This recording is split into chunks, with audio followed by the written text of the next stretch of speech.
The pink house in the background is actually the house I grew up in. Like every place here in South Central, it has its good parts and its bad parts. I mean, thankfully, over the years, the crime rate went down, but when we first moved here, it wasn't the safest of neighborhoods. You know, it was a whole thing. Don't go out at night, stay indoors. One thing my mother was really good about is asking us every day, what do you want to do when you grow up? So that was very instilled to us. When I turned 5, I already kind of knew I wanted to become an architect because I saw my dad working with plans.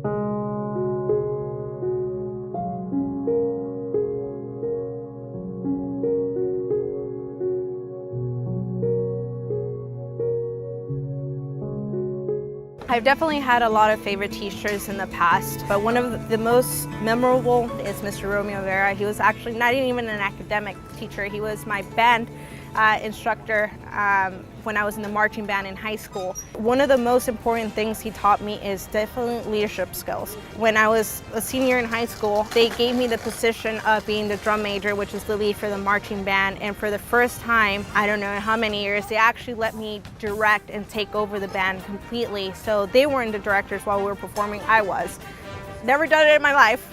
But thankfully, through their guidance, we were able to get second place at the LAUSD competition, which we hadn't gotten in years.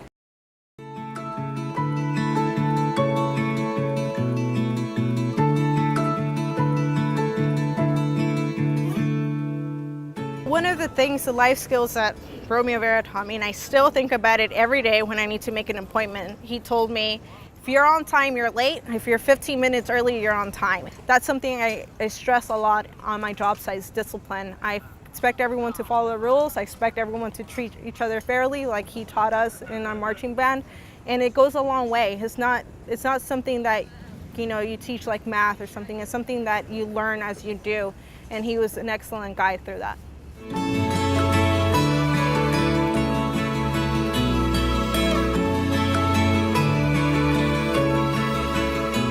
We're standing on the parking garage at 8th and Francisco, which was one of my first projects. I don't know if it's ego or pride, but every time I pass by this building, I just have to show it off. I always point it out and say, hey, I built that. This is all me with my team. So the construction industry is very male dominated, but I think the biggest factor is showing them that I know what I'm doing, that even though I'm doing it a different way, it's still effective. On this project, I clearly remember I had a safety manager, older gentleman, big beard, white hair. There was another gentleman that walks in the trailer and looks at him directly and tells him, hey, I'm here for this and this and this. Are you the superintendent on the job?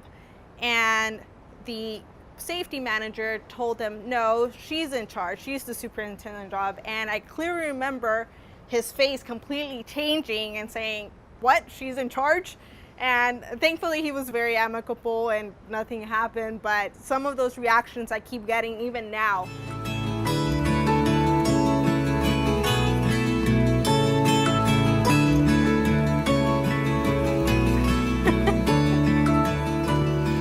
Look at you. What?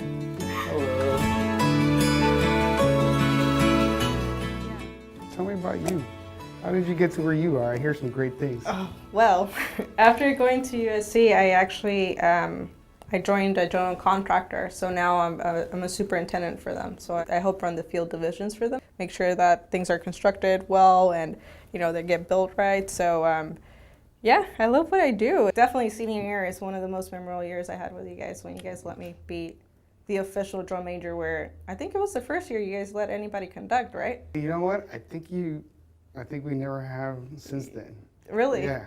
Yeah, that was definitely one of those moments, and you guys just let me take over the band. Believe me, I use that now. I work with a whole bunch of guys and just breaking everything down and talking to them. Yeah. Exactly what I did then. That's exactly what I do now. So awesome. When I talk about teaching band, but through band I teach life. Being responsible to oneself, to the group, to equipment, collaboration. When they can do all these things and they can take care of each other, when they finally don't need me, I believe that I have done my job.